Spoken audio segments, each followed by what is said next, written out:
Good evening. It is Sunday night, which can only mean one thing, and that is the final word here on Extra Time of the weekend's action. Whoa, where do we get started with this one? Well, this is the agenda tonight. We're going to be discussing all the talking points from the game. Matheus Cunha, how costly is that red card for Wolves and himself? VAR, 7 minutes standing around, not knowing what's going on in the stadium again. Of course, we'll be looking at our man of the match and ratings and what made us smile. It was brought up on the show last week about potential injuries playing this game. So we'll talk about injuries. We're going to be asking you all to think of a nice joke that we can tell to make everyone smile. We will be looking ahead to the Toffees next weekend, and we'll be answering at the end any questions that you have for our fan pundits that are on tonight. We've got a really nice, exciting lineup of some familiar faces that you will be able to talk to and give their opinions. But first of all, can I say a big thank you, as always, to Creation Wolf for powering tonight's show. They deliver the industry's latest and the most advanced digital solutions. They're already working with some businesses. They'll take your brand online presence and digital capabilities to the next level. You can find them on creationwolf.com. So, first of all, I am absolutely delighted to welcome on my buddy, Mr. Matty. How you doing, mate? Hello, everybody. Good evening. How you doing, pal? Doing okay, mate. A bit tired after the weekend jaunt down south again, but mate, yeah. I know. I mean, you were in the we saw each other just before. We waved at each other in the stadium. We were obviously on the side of the pitch towards the corner flag, and you were just the other side of the corner flag towards the behind the goal bit, weren't you? Yeah, so we were on the side last week because that's where the away fans go. But yeah, we decided to go behind the goal, and small ground. I don't mind it. People criticise like, oh, small ground. This I like. It's got a bit of character in its own right because it's like the story of a club that possibly shouldn't even be anywhere near the Premier League, but they are there, and they're there on merit, whatever we think about it. And it's nice to go to grounds like that rather than just the big round bowls that all look the same. Well, they've done. I mean, Bournemouth have done remarkable from where they are. I feel that it's like Walsall getting into the Premier League. Before I start, because and we have got another guest that we're bringing on in shortly, mate. I do want to kick off actually because it's come to my attention, of course. Samosa Saturday, number 126, or whatever number it is now. Number 23. It's number what? 23. Number 20. I can't believe it's number 23. It's incredible, really. Yeah. It's back. It's back for the Toffees game, isn't it? Yeah, it's back this weekend. Something that started in 2018. Just an evening game. That was an evening game as well against Spurs. And here we are, 6 years and a bit later, 6.5 years later, for a 23rd event. So yeah, on Saturday we'll be there, meeting lots of people and hopefully raising lots of funds for the cause. Do you set yourself a target of how much you'd like to raise when you do these? Do you kind of have a figure in mind that you try and raise? And what's the record? I think we did. Day? Yeah, we started off when we first started doing it. We didn't have a clue how to do it, and we was thinking, shall we have a minimum donation? So we thought, a couple of quid. We'd like a couple of quid, and we'll give you a samosa. And then, but we abandoned that. We just said, oh, just come and donate what you can. And now we sort of say, well, even if you haven't got any money, if you want something to eat, just have something. We don't mind. And it seems like since we did that, the totals keep going up. So, on average, we raise about £6,000 for a in-match Samosa Saturday. The last one was nearly touched 7,000, which was a record. So yeah, it's amazing and wonderful to see what the fans do, and already like people are donating sort of online to help us, because people can't make it or whatever, and it's amazing. We'll have similar amount of samosas, just over 3,000 samosas, because it's pretty hard to get them all together, and the cost and everything, and it's not easy, but yeah, people respond, and they give a lot, they share a lot, you know, and yeah, keep going, and hopefully see many of you up there before, big game, but it's a Dave, you've been there so many times. It's like a feel good factor. It's a community event.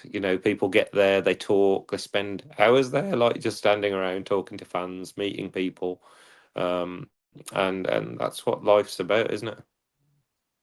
Well, mate, if you can ping me the link on WhatsApp, I'll put it on before the end of the show, because we've already had some people asking. Can I just ask, what time can people find you there from on Saturday? So this one will be a little bit later, won't it? Because there's an 8 o'clock kickoff. So we're having to slightly adjust time. So it'll be from the afternoon. We're hopefully set up for just after 3 p.m. And then go on till we sell out, which will be near enough to kick off. Usually you do find with evening kickoffs, people do tend to sort of arrive a little bit later. But yeah, so definitely be there whenever you can. Get there. If you get there at 7:45 and they've all run out, you've only got yourselves to blame. Mate, So I know, we do get fans coming at the last minute. I know what it's like. That last sort of half an hour, it's like a mad rush, and it just goes. Cavalry, So all hands to the pump. Yeah, try and get there a little bit earlier, because then you don't get the run out. Well, Bragg, we'll come back onto that again a little bit at the end of the show, guys. We will put the link on. But I'm also delighted to be joined tonight by Lewis. How you doing, mate? Hi, Dave. I'm all okay, thank you. And hi, Manny. Still on mute? No, you're good. I can hear you. Okay, that's good. Yeah, we had a few technical issues at the start before, so it was a bit late starting. Lewis, how are you, mate? And how's Amy as well? And then the family all good? Yeah, it's been a while since I've been on, but everyone is still all okay, Dave. So yeah, all good, thank you. Fantastic. Well, we've got so much to get stuck into tonight. As I say, we're going to be talking about all of those things that I mentioned earlier. But Manny, first of all, it's been a little while since we've had you on. Why don't you just give us your general view on where we are as a club now? Because it's been a little while since you've been able to come on. Yeah, I mean, let's be honest. It's been overall, it's been a season to forget in terms of what's happened on the pitch. But the change in management was a positive change overall, because it's improved our results. We're much better organised, especially at the back, and we're sort of in games, and we've squeezed out results, haven't we? Bournemouth, Villa, United, keeping clean sheets, getting vital points just to lift us away. But let's be honest, if 4 teams could have gone down this season, we sort of deserve to go down with the way we've performed overall. Our points total is still pretty shambolic, but it's still so much better from where he took over from. So it was all about survival. I remember doing before the United game, some United podcasts had me on, and I said it's about 17th. Our season is just about 17th. Even if we beat you guys, it's still about 17th, and that's what it's come to. I'm afraid, and if you have seasons where that's all it's going to be, survival, then they're not going to be great seasons. They're not going to be great season to follow. Not going to be great seasons for fans, players. There's going to be some sort of disagreement, fallout. There's going to be some sort of angst if you're finishing 17th every season. So definitely, I'd say a season to just try and get safe, draw a line under now, because we're, FA Cup dream has gone as well. So We've just got to get those points to make it to safety by hook or by crook now as well, and write it off in a way, and then fingers crossed. That's what we're doing really, because every season it seems like we get a new manager in, we sort of have this little boost in January of a few signings, and you think, oh, here we go. Will they back him? Will they? So that again, the summer will come, and historically in the last 2 or 3 years, you just don't see that happening. The manager will probably come to the start of the season and say, "Oh, I didn't get who I wanted," and we're here going through this cycle again. So yeah, it's a pretty shambles of a season, and the weekend possibly sort of summed everything up with what happened. Not in the penalty shootout, just the last minute of the 120. Yeah, that's where we are at. I think I've took a deep breath. There was a bit of anger yesterday with what had happened and the way it had happened, but you've got to sort of look at the bigger picture. It's not about a penalty shootout. It's not about what happened yesterday. This is a huge, bigger vision, and that vision shows that Wolves are actually a very this season a very, very poor club.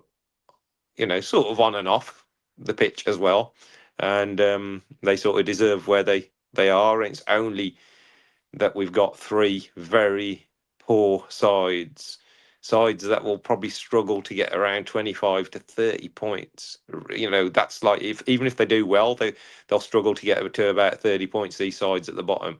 And that's horrific, isn't it? That's how poor the season's been. You usually get one side that's really bad, and then a couple that maybe still got a chance. But yeah, it's a poor season. It really is. It has been, and it's still got Lewis 11 games to go of the season. Where are you at with everything at the moment? Where would you say we're at? I mean, we talked a lot about so many things this season. We are 5 points clear. We'll get onto the FA Cup game in a bit, but like where we're at right now, how comfortable are you feeling? Do you feel we've made progress, or you're in a happier place, a better place? What's your thoughts? I feel that we're in a better place than we were when Gary kind of left the club. We were in a very, very bad place. I thought at that point I was very convinced we would be going down. At this point, I'm not comfortable that we'll stay up. I don't believe it'll be. We'll stay up with many games to go, but it will be. I am feeling better. I think the manager we have now is a much better manager. I think he understands the players a lot more. I think his ability to work with the group is much better. So yeah, I feel better than I did 3 months ago. But it's still, I think it's not good enough.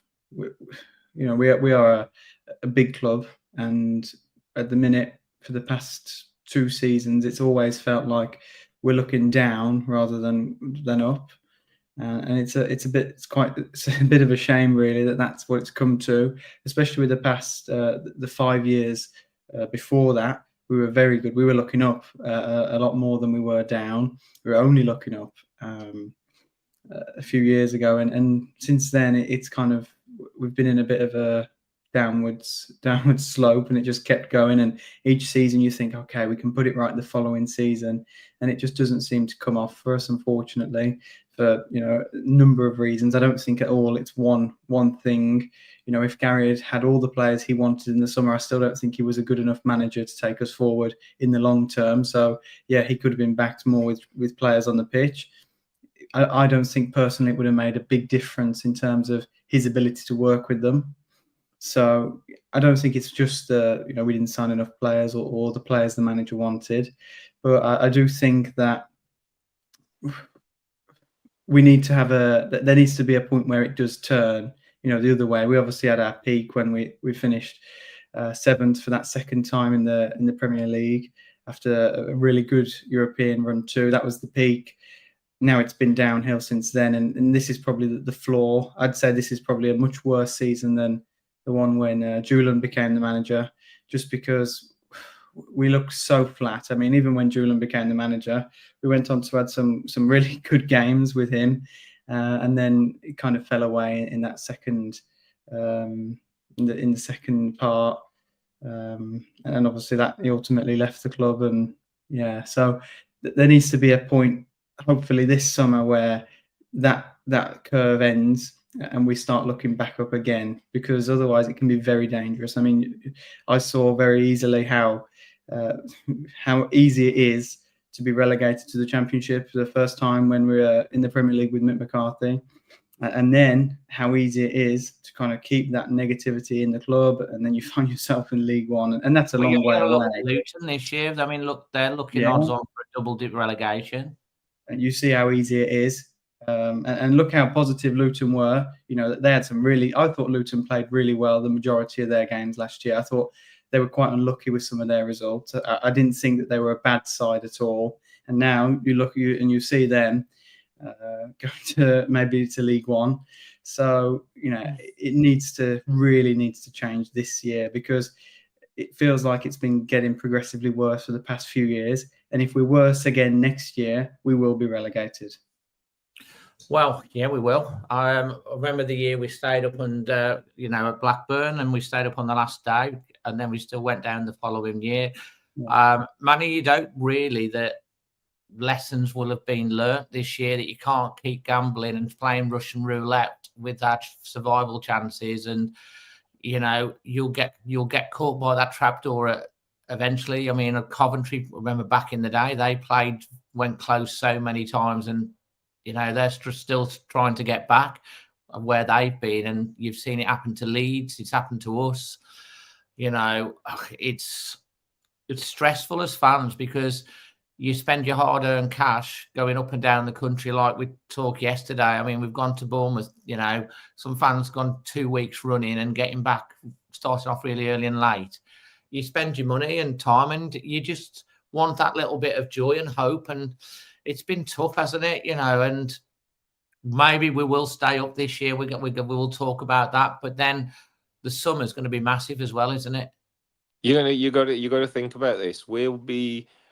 I think we'll finish around 30 points, 31 points, which will be enough. I think that will be enough, because that's how poor I think Ipswich and Leicester, they would have to win 4 or 5 matches of their, and they haven't looked like winning those games, and they've got some tough games. So that's pretty horrific, because every season you go down 31, 32. Oh, we got 33 the year we got relegated under Dave Jones. So we are, regardless of the bottom 3, we are complete and utter relegation stamped on us this season. We're just so lucky. We've got sides below us that have basically kept us up by default. That's what's happened. Look at the gap between us and the next side. Something like 10 points now. It's horrific. Even if you're on 17th, if you want to look up, there's no chance of looking up, because you're thinking, well, we're getting nowhere near them. So you're always going to be looking at those clubs behind you. We've got a 5-point cushion, effectively 6, because of the goal difference is so great. So we've got a 6-point cushion. So we're pretty much in no man's land at the moment, and we're going to finish in that no man's land. And the improvement needed from this season to next has to be huge, just to get into that 15th, 14th, 13th. Forget your European, just to get into 13th, 14th, where you're away from relegation. The improvement has to be huge from our performances and our results this year. And potentially we'll be looking at losing vital key players. They'll all come under scrutiny, and clubs and everyone's trying to strengthen. Spurs and United aren't doing so well. They want to strengthen, or Man City have had a rubbish season. They want to refresh, and everybody's buying and wants to improve. And we've seen clubs like Bournemouth and Villa and Brighton, and all wanting to do big things as well. All seemingly looking up. We don't seem to be in a position. We don't seem to be in a position where, are we looking up? And I feel like this expenditure that we've had to do in January now, which we had to do under Lopetegui with the players he brought in had a knock-on effect in the summer, because in the summer the manager was basically not given what he wanted, and he went and left the club. And Victor Pereira, he's an experienced guy, he's been around, doesn't hang around. He's got quite a repetition of moving clubs if he needs to. So he's obviously got a brain in his head that says, well, this isn't for me, I'm going to go. And that, if you're dealing with that type of person, you could end up, losing another okay, decent manager. I don't think he's, put him there as one of the greats, but he's not a bad manager, I don't think. I think he's got a lot to him. And you've got to back managers. You've got to give the manager what he wants. You've just got to. That's how football works. You've got to listen to them. You've got to see what they want, where they need the strength, and where they need the depth, and you've got to back those players. And if he's losing stars like Cunha, or God hope no one like Gomez goes, but you never know. A big fee comes in, and we lost Kilman and Neto and never replaced them. What we tried to replace them with in the summer was not good enough, and we'll end up, that trapdoor is waiting. The trapdoor was there, and how we haven't fell through it, nobody knows. So definitely we carry on this trajectory the way our ownership is going. There's only one way, and that will be relegation. Back to you, Lewis, on that one. Whilst we're on the subject, look, we will get into yesterday in full thing, but whilst we're on the subject, what do you think will happen in the summer? Because it feels pretty certain that Matheus Cunha will probably go for 62.5 million. I know some people have said, well, it might start to bidding more, but I don't think it'll work like that, because I think if there's 3 or 4 clubs that offer the 62.5 million, it'll be then up to Matheus Cunha to decide which is the best contract and where he goes. Is that about right? Because I think if that's the clause, they'll offer it, and then it's down to Cunha to what they offer him, isn't it? Yeah, I think clubs aren't stupid. Why would you pay more than you have to? The release clause is there. That's the price. It could happen, but I'd be very surprised. It's not impossible, but clubs can pay more than the release clause. But I don't see the benefit of it, and I don't think clubs really. Why would they? The money's there. That's the price. You can have him at that, and then it is up to the buyers to present their ideas to Matheus and say, we want you to come to us because of this and this, and then it will be his choice. So yeah, that's going to happen. I'm very confident he will leave in the summer, because he's shown his quality is far above 17th place in the Premier League. He's shown that. He has moments where you question his mentality sometimes with his aggression, but as you said, we'll get into that separately. But he is a better player than 17th place in the league. We're not going to go out and replace Cunha with a £62.5 million player directly, because if we're selling one £62.5 million player, why are we going to be able to go and convince another player who's worth that to come and play for Wolves? It's not going to work like that. So we're going to have to replace his quality and his goals across maybe 2 or 3 positions. That can be with a defender to kind of shore us up at the back and mean that we don't need to score as many goals at the other end. But I think we really do need to sign two quality attackers at least with the money we make from Cunha, and then possibly 1 or 2 on top of that. So that's looking at 3 or 4, maybe not immediately ready players, at least 2 ready players. But yeah, we need a lot of attacking depth. Sarabia is going to go. He's out of contract. Semedo is another one. Semedo. So there's going to be a lot of quality players who are really likely to leave the club. As much as I would love Nelson to stay, at the minute, I don't think it's going to be possible. I think that he loves the club. That, replacing Nelson Semedo would cost a lot of money. It's just worth paying him what he's on, because obviously he's on big salary, but it's going to cost a lot more to bring someone in. It's we haven't got to pay a signing on fee or buy him. Do you not think? I mean, Manny, what's your thoughts? You know what? We the best captain that I've seen down there in my time was Connor Cody. Since then, we got rid of Neves, we got rid of Kilman, we got Lamina's, done one, and now we got this captain Semedo. So we, you get Is the it a captain's poison armband. chalice? Yeah, basically, it seems it is for me. People make a bit of an issue saying, "Oh well, everyone's a captain." Captain's really important. It's a really important position. He's the one that rallies people around. He's the manager on the pitch. He gets around you. He G's you up for the that extra time, that 30 minutes to get you really keyed up and keep concentration. We can do this. It gives you belief. And every year we're getting rid. And then if you said to somebody, Cunha won't be here, Semedo won't be here, and Sarabi is part of this leadership group, he won't be here. Who's your captain next season without knowing who you're going to sign? I Nobody reckon has it got a wouldn't clue. be surprising me if it's someone like Agbadu. Nobody's got a Even though clue, really. Let's be honest, you everyone's don't going to know, be do you? guessing. Yeah, everyone's going to be guessing. It'll be someone brand new, and we start from scratch again. And then there's your base of your team. You should know. You should know your formation. You should know your base. You should know who the leaders are, and then you build your team around that. But every single year, it's just exactly the same. It seems we go through the same cycle where the decisions being made and the structure being put in place. Where is it? Why isn't it right? That's where you have not just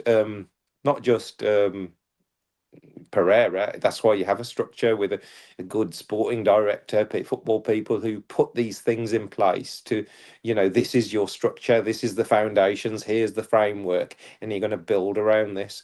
And with Nuno, we knew that was it was perfect, wasn't it? He knew his structure. This is how way I'm going to play. These are the people I want. These are my kingpins. These are my captains. They're the musts in my team. And then he built the team around that. And every year you knew you had to fit into that framework. Right now, nobody's got a clue. Let's be honest, and we'll just be guessing who we get, how we're going to play. Is he going to go to 4? Would he carry on with a 3? Will he carry? It's all ifs and buts, and that's why we are where we are every year. Absolutely, and it's well said. And I think we'll obviously, as we go through, obviously at the moment they'll be planning for the Premier League, and hopefully probably having a plan B for the Championship.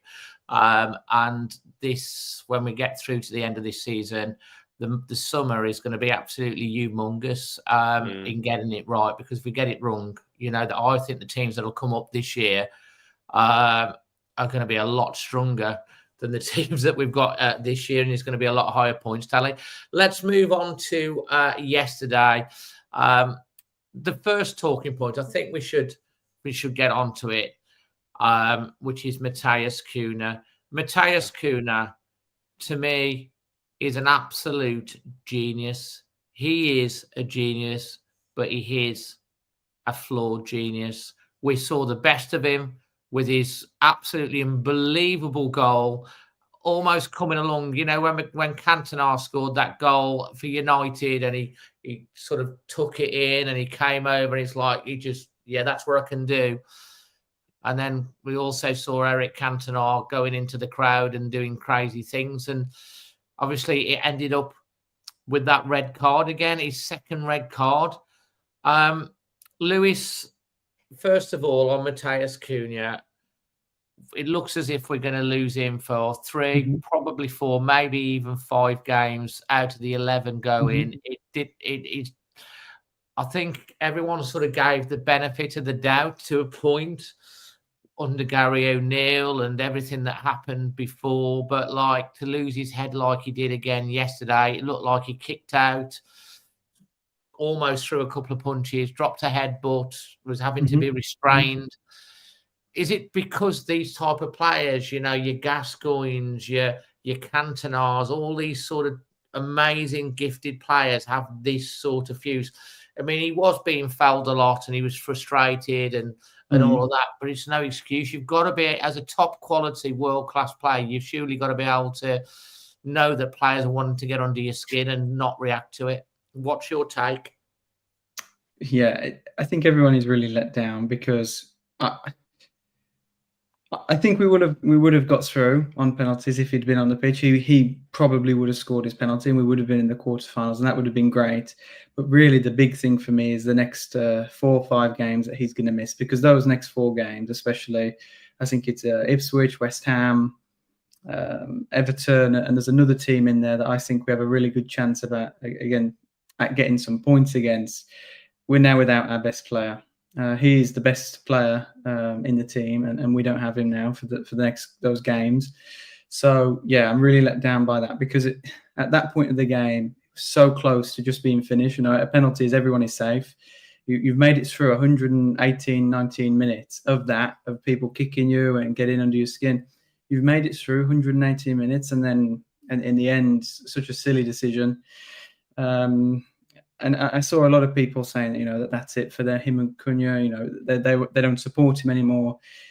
As much as you don't like to see the stuff that we saw yesterday, that is Cunha. You can't have Cunha without his passion and his aggression. And yeah, I don't condone that, and I'm not saying he should be defended for that, because he took it way too far and he lashed out when he shouldn't have, and he's going to cost the team a lot. But that's Cunha, and if you love Cunha's goal, you love that amazing quality that he has, you have to take that with him as well, because that's who he is. And I know people won't like that, but these players are very emotional. You have that passion inside you to be a top player. Sometimes you kind of compared him to Cantona a lot when you were talking, and Cunha's no Cantona in my opinion, but that was him, and there was a reason people loved him so much, because he had that passion. And I don't think many people will agree with me, but it's my view that Cunha's passion got the better of him this time, and the same with Ipswich. But that's him. He's a very passionate person, and I think it's not something that I think you can just ask him to shut out. You can't ask him to just don't be passionate like that. And I said, he took it too far, and he's cost us dearly. If we lose the next 4 games, we very easily could be relegated because of this decision. But that's Cunha. You take him or you leave him like that, in my opinion. You can't say, show all your quality and be this passionate player who is very emotional, and then don't do any of that. It's difficult, just to switch that off. So, good points made, but there's a huge difference between passion and anger. Andre's passionate. 3 yellow cards in 26 games. Fulham, when he went and tackled Adama with anger, he showed that too.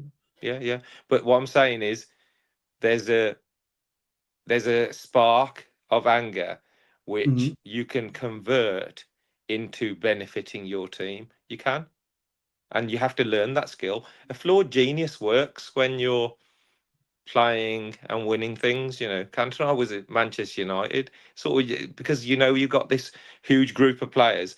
We're bottom of the league, man. We are struggling. We are, absolutely reliant on this player. This player is, the one that everybody fears in our side.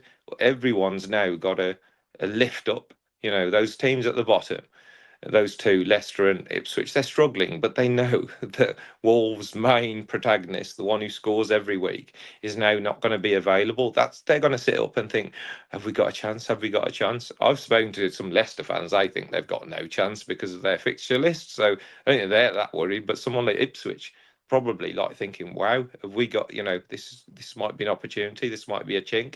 And that's the thing.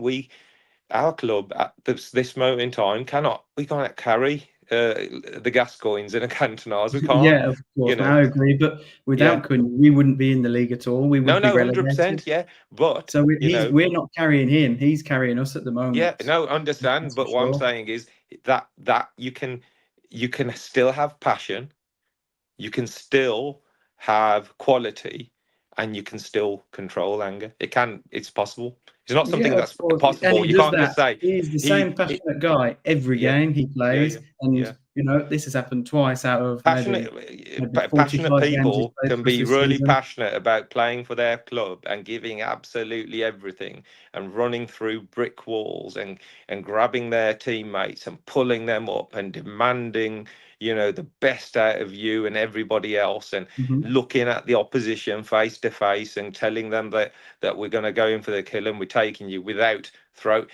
yesterday, when you have a flashpoint of anger, that might mean you lash out with your hands. It might happen. It might mean you aim a kick like David Beckham did in the '98 World Cup. It might mean that there's another example. There's another example of a talented player that's got that. But what I'm saying is, Dave, that's a flashpoint. So you can maybe punch someone, you can maybe stick your nut in, or you can maybe aim a kick.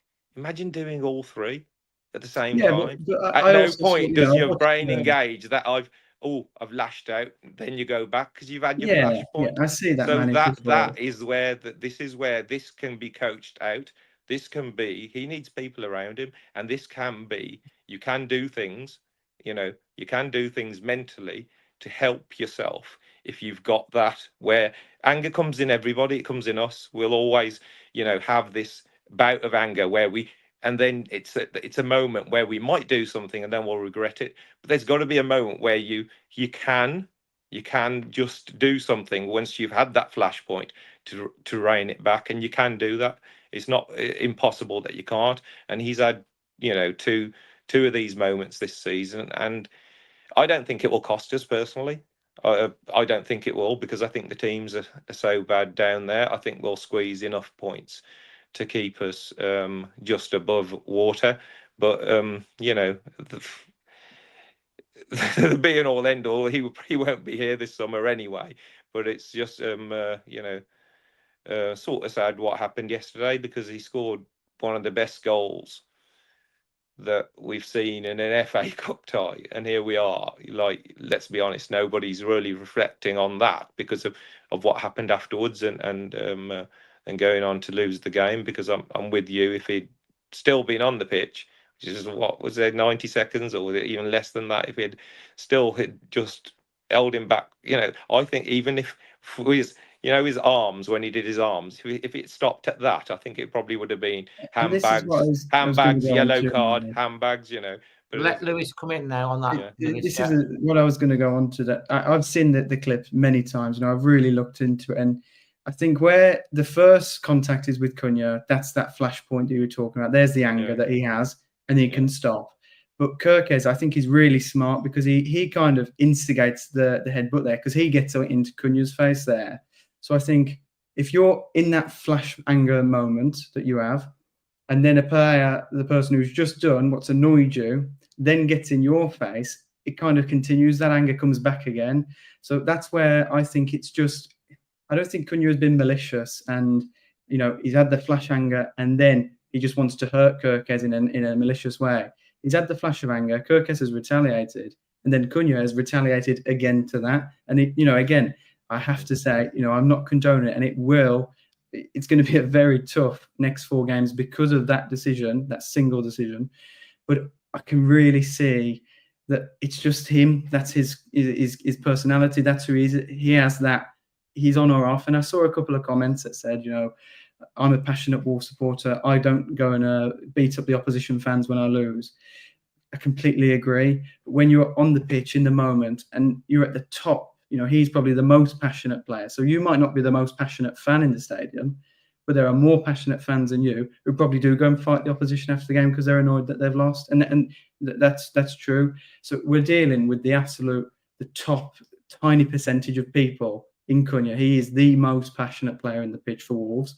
So, of course, he has the most passionate reaction. For me, that's just him. Lewis, can I ask you, obviously, I'll get your points, and, everyone gets angry. Mm-hmm. I don't know about the supporter, the chap that says, I don't start fights with the opposition fan, but someone comes and start pushing you and going in your face, you're going to get annoyed, and you'll react either by pushing them away or whatever it is, because that's just natural human reaction. But after the incident, there's so many people that were trying to restrain him. That carried on then. Even after that, he was still going. And this is where I think sometimes it's just too many people. I think when referees, when there is an incident on the pitch where there's lots of people kind of pushing each other, not necessarily just to do with Wolves, any game, when the referee walks away, I think it's a much better thing for him to do than when he gets involved and tries to split the players up. If he just takes himself out of that situation, even if the players are really angry with him, it just really diffuses it. So I think obviously Nelson was pulling Cunha away initially, And Cunha, yeah, he was kind of resisting Nelson, pulling him away. But then somebody else has got involved, and then all of a sudden, it's just become a crazy thing where there's so many people involved, and it's just he's completely at that point. I agree with Manny. He's gone too far and he's lost his head there. You know, he's out of control there. You know, at beforehand, it's just the immediate kind of instinct flash of anger. At that point, because of the chaos that he's kind of in the middle of, everyone pulling him in different directions, shouting. I think when you're in that position, it would be very easy to either, you know, so much adrenaline is going through you. It was wrong for so many people to be there trying to pull him away. The best thing that could have happened is for Nelson to have taken him away. I know he was resisting completely, but too many people came in, and I think that was where it got really kind of ugly when I think a few Bournemouth stewards and security guards, people he doesn't even know, are physically restraining him and taking him away. It became too much at that point for me. It wasn't the first time, let's be honest. It wasn't a one-off. He's done it before. You know, it was very similar to the Ipswich game. I think was a different scenario because for me, the Ipswich one is very interesting where the punishment, it was very light, I thought. So clearly for me, there is something a bit more to that than the fans know, and that's why it was taken such a light punishment, because if you have that response and that, you know, it's a very similar scenario, obviously without the kind of incident at the start, the reaction is the same. I bet Cunha will be punished for this reaction, being taken down the tunnel, whereas he wasn't really punished at all, really. I know he got a fine, but for the Ipswich one, there wasn't really anything at all that came of that. So I think with the Ipswich one, for me, there was more to it than the fans knew. I'm just about to say, Cunha did post on his Instagram a kind of apology. He said, in the end, another game where you guys did your best. I couldn't lose my head at the end. Sorry. What's your take on that, Manny? But for me, it's not the apology. Obviously, he was going to apologise. I don't think he's a bad person.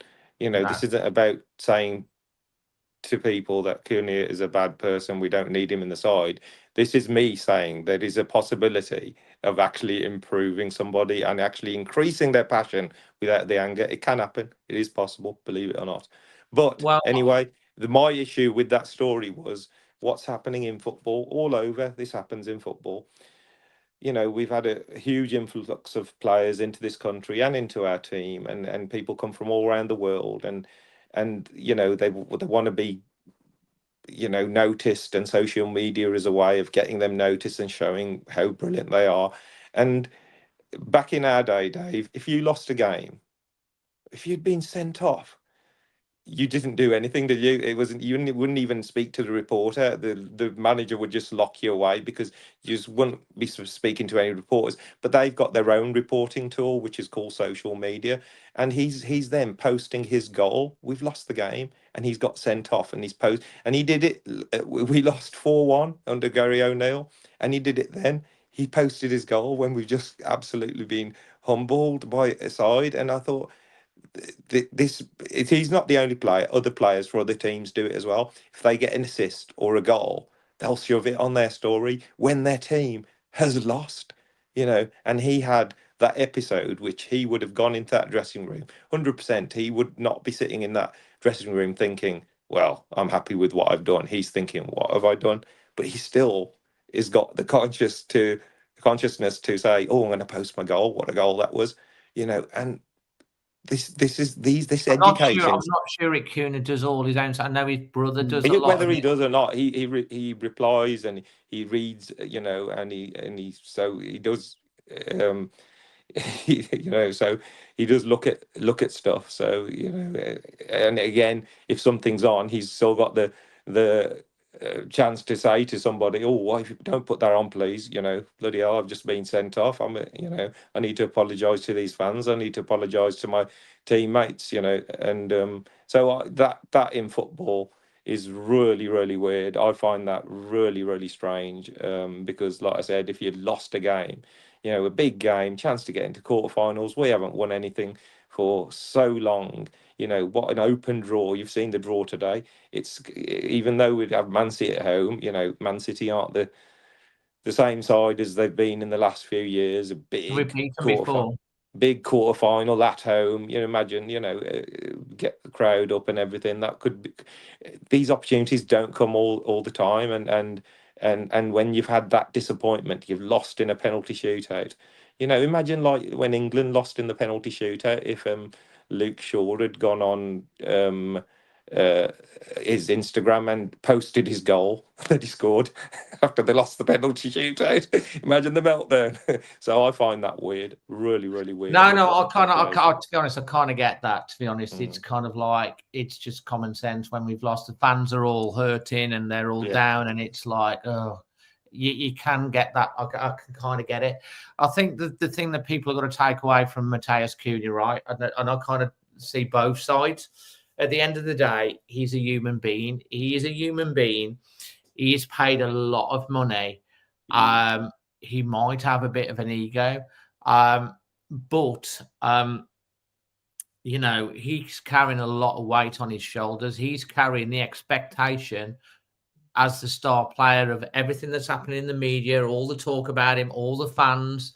He's being targeted week in, week out by the opposition players. He's almost on a different level to the rest of the teams. I was in part of yesterday when he played a pass into Menezes, I think it was, and he did, and Menezes then passed it back out, and he was going to turn inside and go. He's seeing things that some of the others aren't. That still, for me, doesn't excuse the fact that you're losing it. He's got to, and I agree with what Manny's saying, because these are the things that you've got as a human being, you've got to learn to deal with. That with that level of responsibility and expectation, you've got to make sure when that moment comes, that flashpoint moment comes, you just laugh and walk off and don't react. And it's hard to say that under an incredibly high pressure environment, which it is, under the expectation and weight expectation he is. But there are fans on here that's saying like he should never play for us again. It's like, well, if you think that's a great idea, that we shouldn't be playing Matheus Cunha for the last 6 games of the season when we need something special, I mean, I don't know what you're thinking. Yeah, he's let us down. He's let himself down. He's let his teammates down, without a shadow of a doubt. But as Lewis has also pointed out, if it wasn't for Matheus Cunha's 13 goals and numerous assists, we wouldn't even be having a sniff of being still in this team right now. So, unfortunately, it does come with the baggage. But Manny's right. He needs help.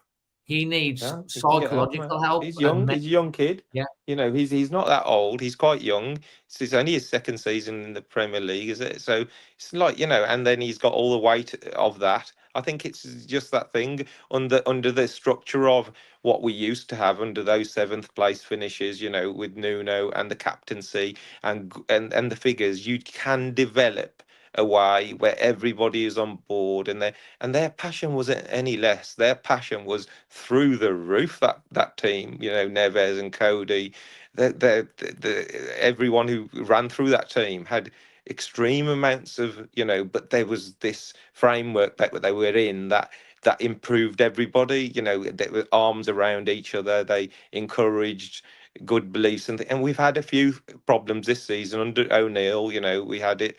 Lamina was everybody's favourite last year, and then he went straight downhill and he gets angry on the pitch and fighting his own staff, and then so there's issues within our club which probably don't help Matheus Cunha.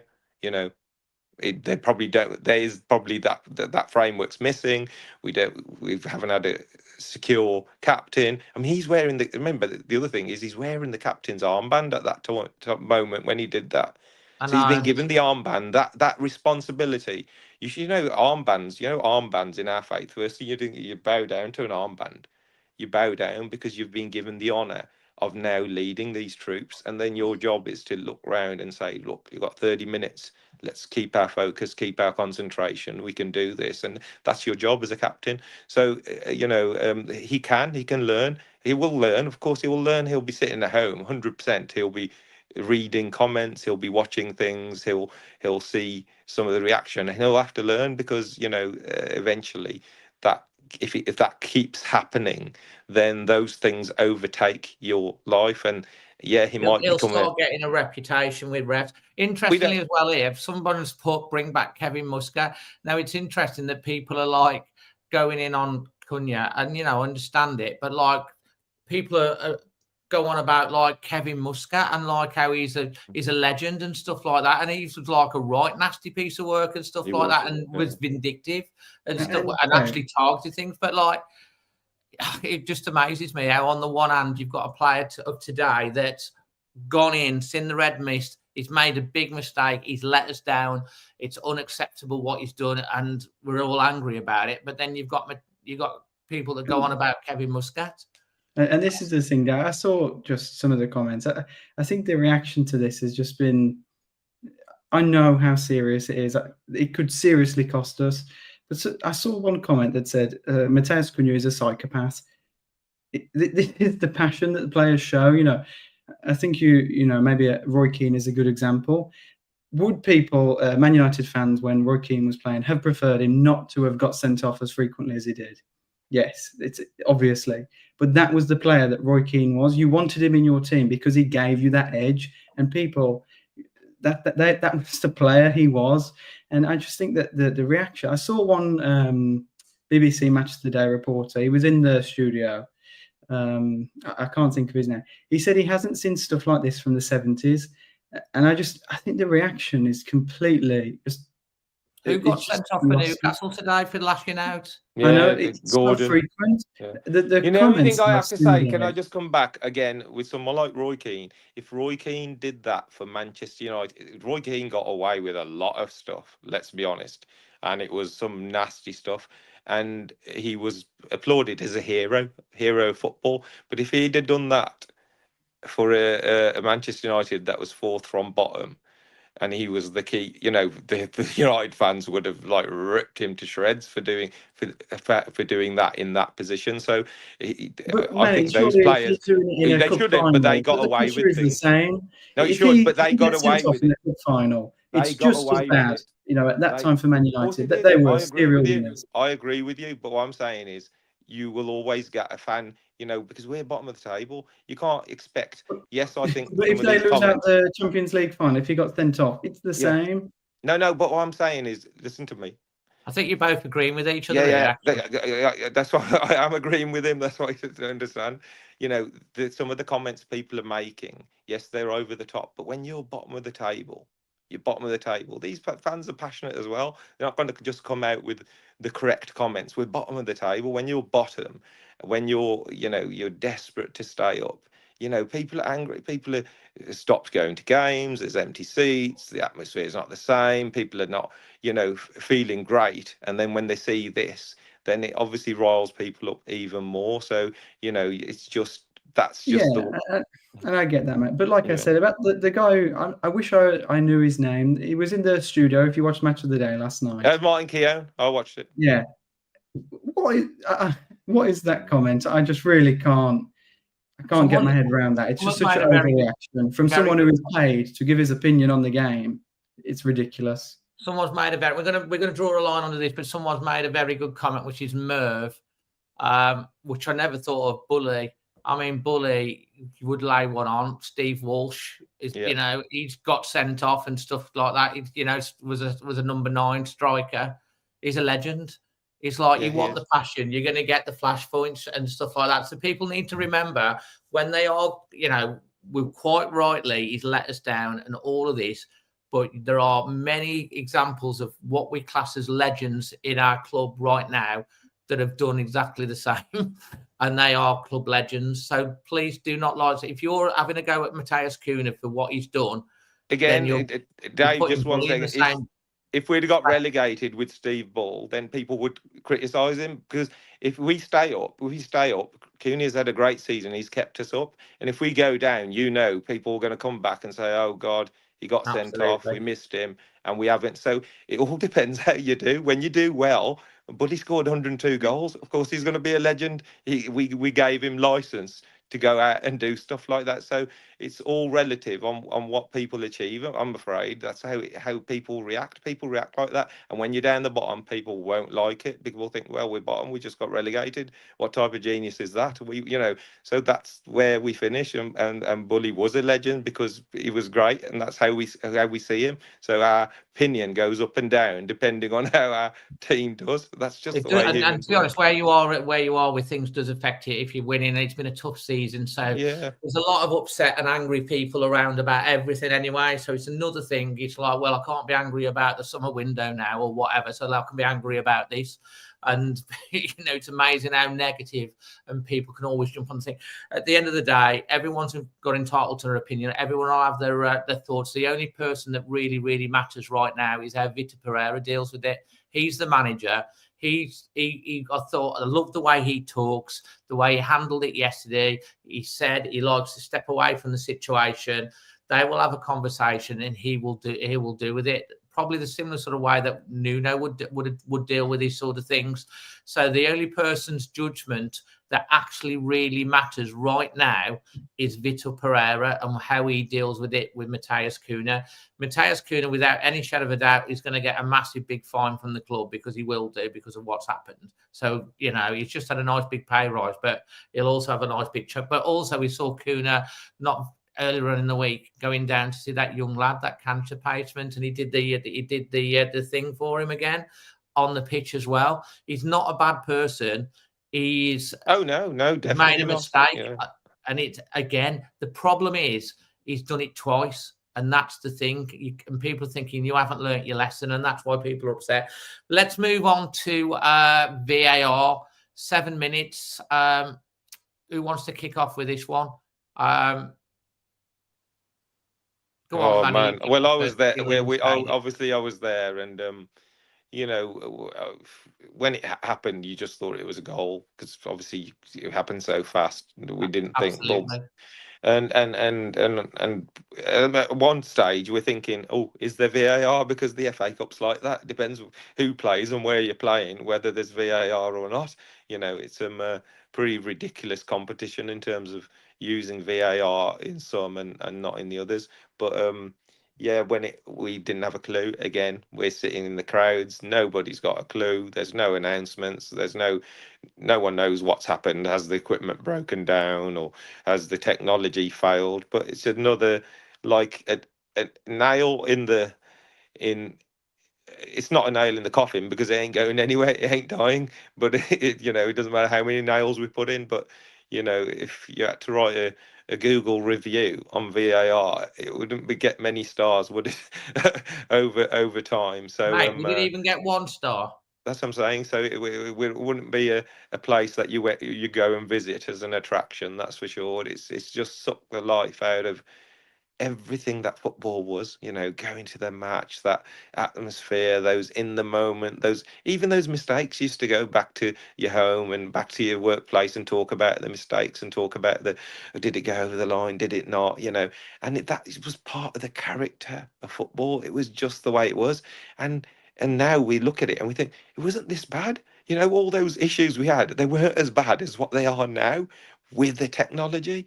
And how many years are we going to take to learn? So they're saying, but it's new. We got to, they're bedding in. They're learning the ropes. They're trying to improve things. How many years it's going to take? It's like completely unsuited to the whole of football. If that Bournemouth goal was given, I'd have accepted it on the day, regardless of whether, was he offside? Did it come up? Oh, that's bad luck, and we would have been angry afterwards. On the day, you accept that because it was just a situation. Yes, meticulously when it was offside and he's out, but that 8 minutes, are you having a laugh? It should be like that. I think there should be a countdown, like 30 seconds. I agree. If you haven't made it in 30 seconds, it should stand. I agree.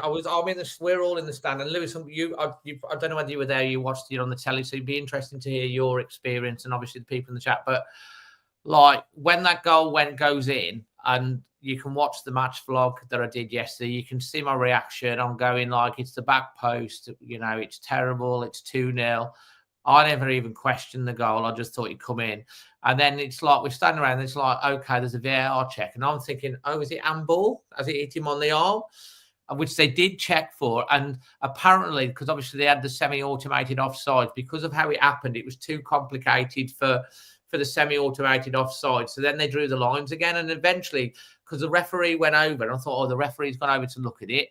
Then he's gone over to talk. And then we're waiting and waiting for 7 minutes. And then obviously the Wolves fans will always sing the VAR songs, and they go through the entire repertoire, didn't we, mate? Yeah, yesterday. And it's like 7 minutes. We had that much time. Like and the players are literally doing kickabouts whilst they wait up. So it's breaking the game up. And to me, it shouldn't be. It should never take longer than a minute, max. And I think you're right. I think if something can't be decided or deciphered within 60 seconds, the on-field decision should stay. That's my thought. Lewis, what's your take on it from how you were watching, and what's your thought? Because me and Manny would be we'd be in the stadium going, what the bloody hell's going on? We didn't know. You probably had a better idea watching the game. Yeah. It's I was really frustrated when I saw the incident, because when I was seeing what the VAR were looking at, the first thing they were looking at was who scored the goal, because obviously it bounced off Kirkes. Bounced off Kirkes into Huijsen, the defender, number 2.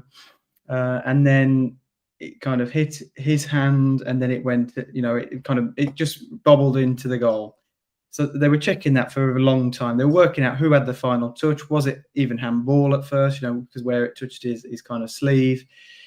But then after they decided that it wasn't handball, because the person who scored the goal, Huijsen, who got the final touch, it didn't actually touch his hand.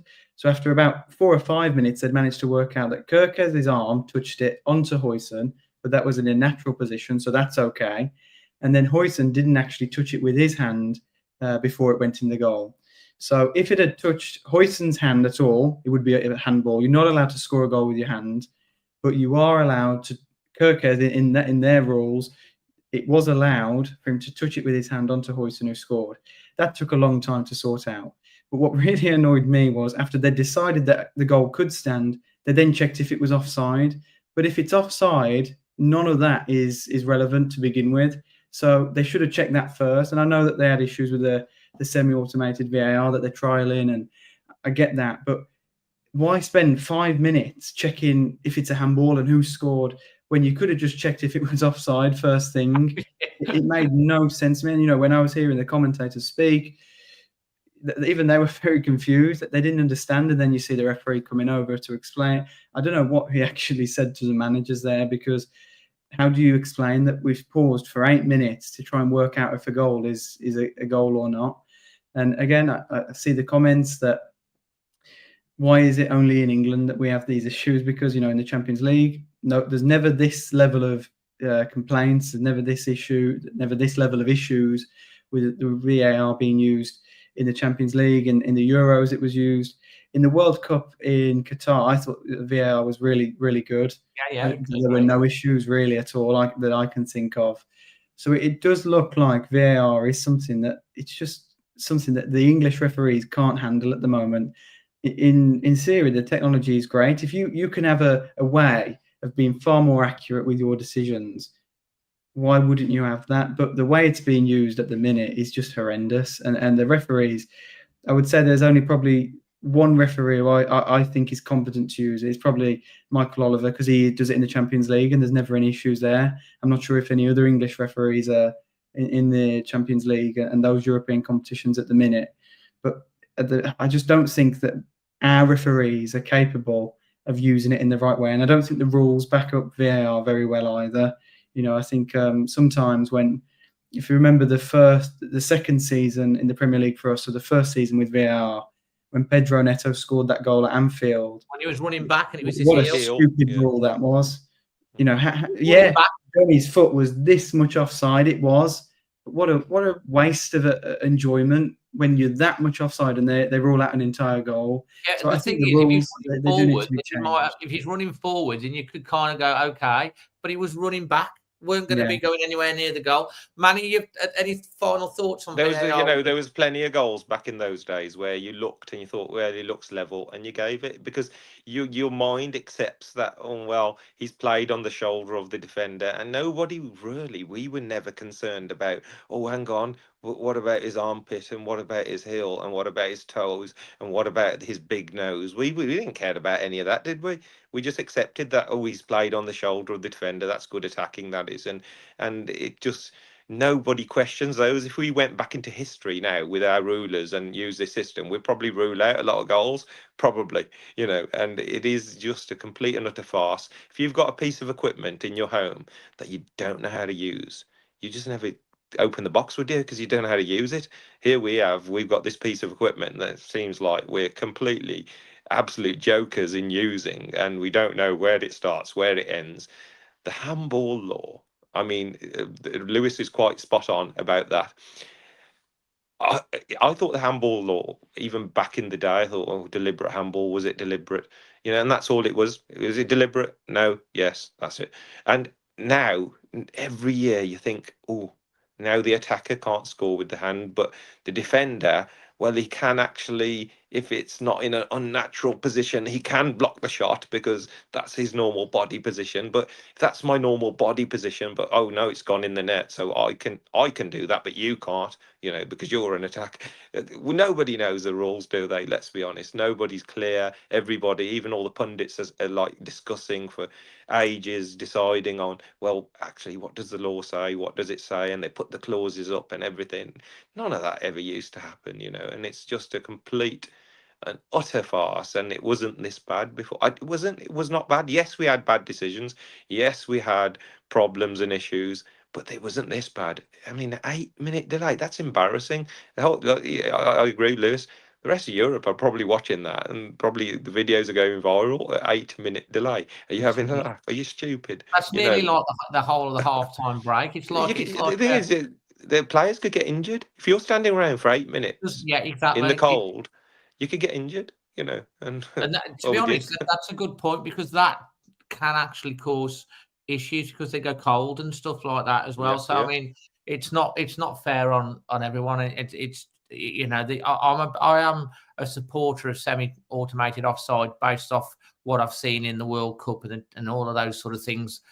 But like yesterday, why does it always happen to Wolves? I remember when we played Brentford and we had the drone that came over and then the referee. It's like, why does it always happen to us? Because it's Wolves 8. It always happens to us.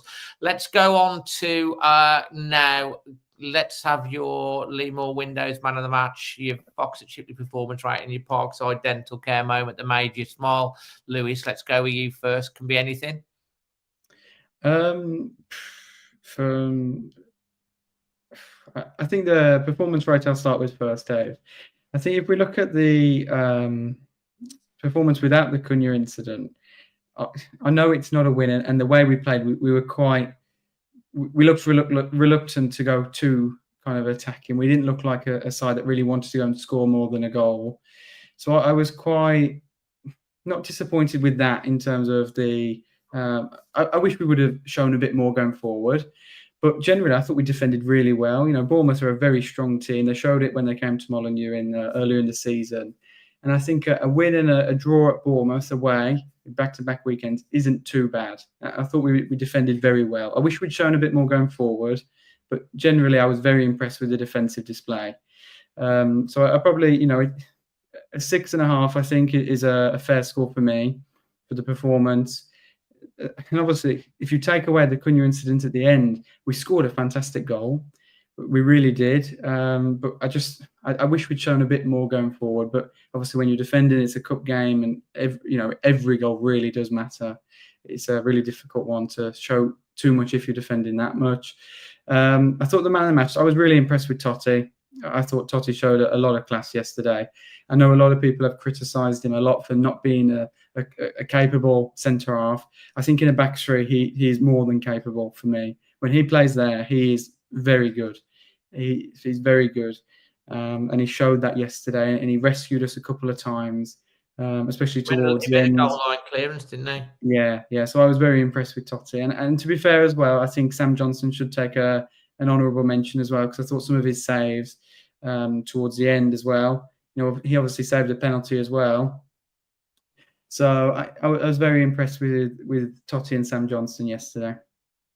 Absolutely. And anything that made you smile or yesterday at all? Yeah, just before the game, I went with the go out to Lucas, so that was quite fun, and we enjoyed that. So go out. You're talking about Cunha again. Oh, Manning, same to you. What's your your so the match? I mean, it were 2 matches against Bournemouth back to back. I was speaking to my son and saying, to go to that same ground twice and win, that's a hell of an achievement to try and accomplish. That was not going to be easy, because we'd won the league game, and I thought, even though they were down to 10 men, I thought we did really well in the league game, because even though they had a lot of the ball, they didn't really threaten, but they did break through a few more times this time. They did have a lot more of the ball. We were on the back foot. And I thought, our defence has improved under Pereira. He's got them more organised. We had plenty of practice at corners yesterday, 18-1. We did, and the thing is, we defended virtually all of them, apart from that one where they scored the goal that was disallowed. We defended them all fairly well, even where Johnston was coming out and attempting the punch and only getting a half punch. That's better than not doing anything. And that's what we had under Gary O'Neill. Sarr and Johnston didn't do anything at corners, but they actually go for the ball. And the odd occasion you're going to miss the ball. That's okay. But if you're positive, that's good for your defence, knowing that your keeper's trying to get the ball, trying to punch it out the way, or trying to catch it. And I thought Johnston, after a fairly ropey start, and obviously if they had scored that second goal, he would have got criticised because he was sort of in no man's land, but it wasn't a goal. And after that, he improved and he kept us in it with his 2 saves. He set up the penalty shootout for us. He set it up by making that save, and it was in our hands. He nearly saved the one before as well. He did, and he looked. Their keeper was nowhere near any of our penalties. I thought our penalties was really good until that moment with the player we leased. House on Doc as well. Yeah, I did. What, Matt Doherty, even yesterday when he came on, he's had a brilliant season. I have to say, he's had a brilliant season. He was a player that I didn't expect not really to play that much. Maybe to end his time with us and move on, but he's come into an alien position, and he's played really, really well, and he's been part of that success story in shoring up our defence suddenly from the most horrendous, leakiest defence. We've suddenly, we're in every game, even the ones we're losing, the 1-0 to Arsenal, 2-1 to Liverpool, a penalty shootout to Bournemouth, they're all really close games. So even though they had a lot of the majority of the play, and yes, they were the better side and we were hanging on, I thought the performance to get a win and a draw before the penalties is not bad going at Bournemouth. So it was there's no more than a 5.5, 6, but it brings it down because of what happened right at the end with Cunha. That brings it down for me. And then penalties, man, what the hell? I was there many, many moons ago when we beat Sheffield Wednesday. Oh, mate, I was there as well. That was the most amazing. I was telling my son about it, I was telling my son, I said, you're about to see what it's like when Wolves win a penalty shootout, as Matt Doherty's like stepping up. Honestly, I really thought he was the perfect person. Out of the ones we'd got left, especially, he was the only obvious choice to step up. And even if Cunha had been available, Cunha possibly would have probably been instead of Totti Gomez or somebody. You'd still expect Doherty with his experience and his know-how, and it was awful. He will be looking at, I think, he's not even hitting the target, and didn't even look like hitting the target. And I think if it was me, I'd have just smashed it down the middle. Well, in hindsight, every penalty's easy, isn't it? And yeah. The pressure and stepping up, and it's not easy, and but someone's got to miss. So that's I'll give the man of the match. I'll go for Sam Johnston. I know Totti's been playing brilliant all season. To be fair, I don't think he's done much wrong all season. He's had to play with lots of different partners and lots of sort of different formations, 4 at the back, 5 at the back, wide, playing on the left. But Sam Johnston's had a lot of criticism. He's come in, and he played okay. He played really well. It's a hard team to play against, that Bournemouth side. They really put the ball right on top of you. Got some big men there as well. So yeah, I'll give it to Sam Johnston. But disappointing. I mean, just disappointing. Did he give you People. I've seen rating? people saying, someone said, "What's the use of winning the cup if you're in the championship?" And yes, I understand staying in the league is really, really important. It's really, really important. But you know what? There's no glory like winning that's a major. I don't care what anyone says. I'm from the era where the FA Cup is an elite competition. It is one of the premier competitions in the world football, mate. World football, the FA Cup, it's full of history, full of glory. It's part of our makeup, our history, and the potential of winning an FA Cup is, something that you will carry to your grave. And nobody remember that you got relegated one season and came back up again. Nobody cared about that, but they will certainly care that they were there to see you win an FA Cup. So I am one for taking it seriously. The only thing I would say is, given our injury list and our predicament, and this, we potentially should have just switched it up a little bit more and protected, and I think he did try and protect key players like Doherty and like Andre. I want to come on to that, mate, because last week's show, there's a few people saying, "Oh, look, we need to play the under-21s. We need to, play a weakened side because of injuries." I want to just, and I was kind of like, yeah, they can get injuries. They have medical people that assess the red zone, but like they train for like 3 or 4 hours a day. They work on their fitness. They can get injured in training. They can get injured picking up a remote at home, playing football with the kids in the back garden. You can get injured anywhere. But let's just go through the team, because I think this is really important, because I wanted to address this and get your guys' thoughts on when we talk about the injuries for yes. Let's just go through the team from yesterday. And here it is on the screen for you now.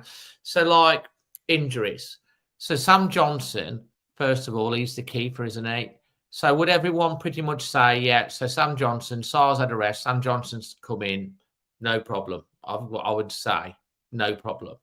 So Semedo is probably one that he is the captain, and he's probably one that maybe, I don't know whether it's Pedro Lima that's his side or not.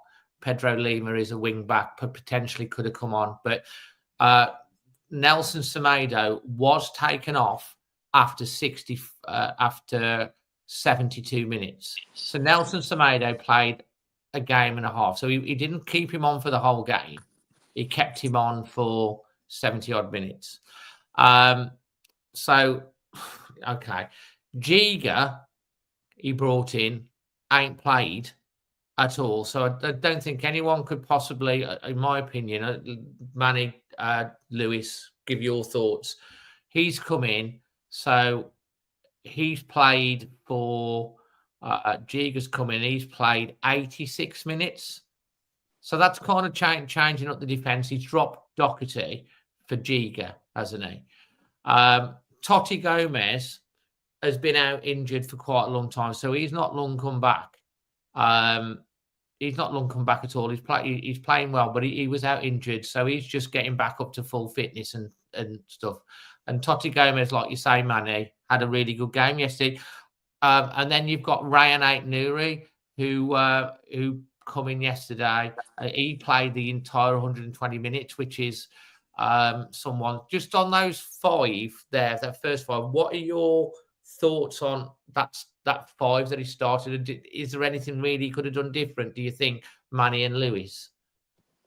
I don't know. The only thing is, like, Pedro Lima is a bit like Rodrigo Gomez.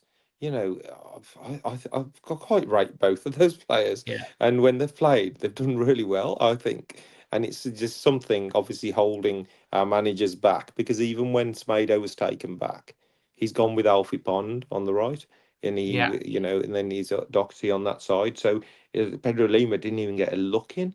And I don't know. I'd fancy another Brazilian strolling up to take a penalty because Yeah, we've I got think that he type put in Alfie Pond because of the height, I think. Yeah, I think there was a reason. There was a reason, and we had to combat their threat. But there was an opportunity still when the game's 1-1.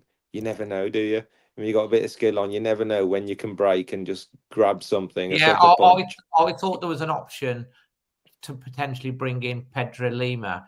Lewis, Yeah. on those first 5, what do you think he could have really done a lot different, really? In terms of, people have to understand, it is a cup competition. I'm one that's like, win the cup. Premier League survival is obviously the most important, but like the cup competitions this year have got us winning, got us going. Yeah. He's tried things out. On those, I'm going to come to the rest of the team in a minute, but on that defensive structure, is there anything you would have done different? No, I think I would have picked the same lineup, to be honest. The one that you did flag, obviously, Nelson, played a lot of football in the past 2 years, and he's been very reliable. It's a risk to play him in a cup game when we've got such important fixtures coming up. But like you said, cup games are there to be won too, and you want your best players on the pitch.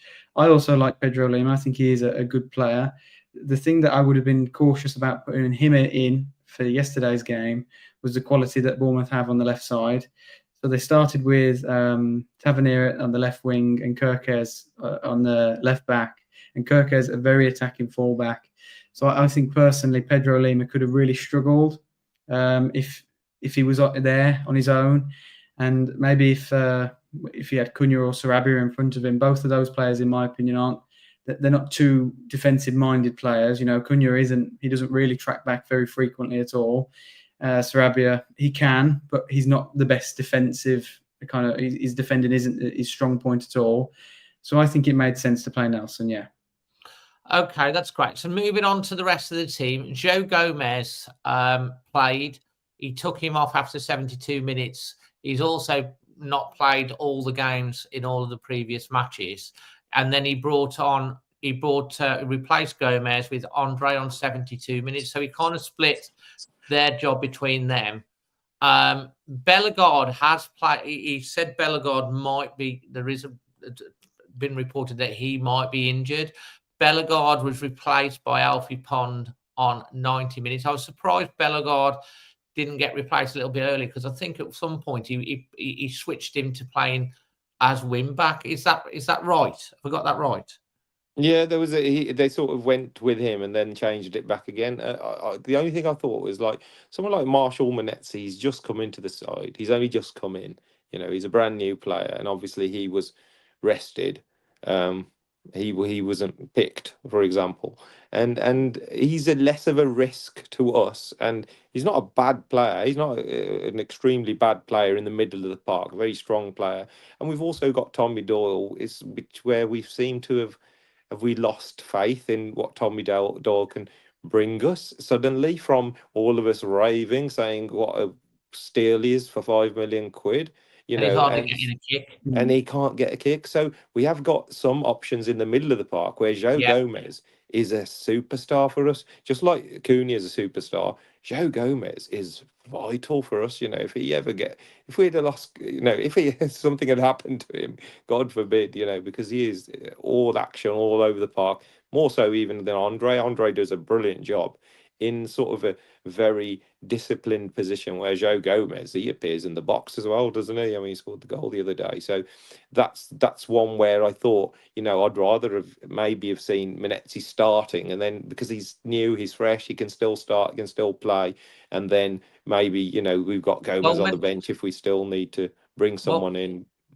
Manetzi came on he did. 72 minutes, and he came on for Sarabia. Now, Sarabia is another player that hasn't got a lot of minutes, so I don't see how, from some of the people have said about the injuries, Pablo Sarabia hasn't played a lot. So he's played, and Manetzi apparently is one of these that have got injured as well. And Manetzi's only come on 72 minutes. There you go. So, again, it's like, and Manetzi hasn't played a lot of minutes either. Then you've got Cunha. Now, I don't know whether there's reports he's carrying a hamstring. I don't know. Cunha seems like a player to me that just wants to play, and in the team, maybe he could have come off a bit earlier. Or what's your thoughts? He wanted to take him off. He said after the press conference, he says he wasn't ready for 120 minutes, but in his head it was like, oh my God, we've got to keep him on because we need him to win the match, and obviously taking penalties. I think Pereira probably thought, oh, just keep him out there because I need him for the penalty shoot. I don't know, because he said, didn't he, in his press conference, Cunha wasn't really ready to play 120 minutes because I thought it was quite eye-opening the way there's being honest and there's, being honest. And I thought, if you've now said that, you've sort of said, well, like, yeah, he was carrying a bit of an injury and he shouldn't have run. You're almost criticising yourself, aren't you? By saying, oh, wait, he wasn't, we should have got somebody who was fitter, somebody who was stronger. But the thing is, let's be honest, what options did we have? Gomez is injured. Guedes is injured. I was surprised. Wang's only just come back. We've got virtually no one up front. We've got our options up front. I mean, ideally, you would want to have rested Strand Larsen as well. He's only just come back and he's probably not ready for a full 90 minutes, but he's had to play 120 minutes plus the penalty shootout because we haven't got anything because of all these injuries we've got. So maybe his hand was forced a little bit yesterday, where maybe if Hwang, Guedes, Rodrigo, Gomez, if these players were fully fit, I think you would have probably seen one or two more changes because those players are good enough to play. I agree. And interestingly enough, Rodrigo Gomez and Gonçalo Guedes both got injured in training, actually. So it just goes to show. But he did have Wang on the bench, Lewis. Were you surprised that because Wang was on the bench, so obviously you'd have thought he'd have wanted to get some minutes into him because obviously he's got to get up to full fitness. Also, he's referred to Tommy Doyle as being more of an 8 to a 10 rather than a 6.